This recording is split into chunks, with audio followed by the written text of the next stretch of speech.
my mainly job here is like piping and designing tubes and hose to the manifold and from the manifold.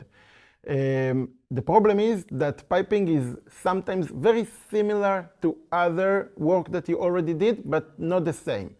If I have Leo that can see and scan all my PLM and PDM files, and I can say, okay, Leo, I want to design a corrugated braided hose, DN32, length, I don't know, 90 centimeters.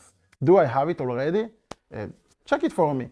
I can do the check. It will cost me. And if I said a little bit wrong my search words, I won't find it.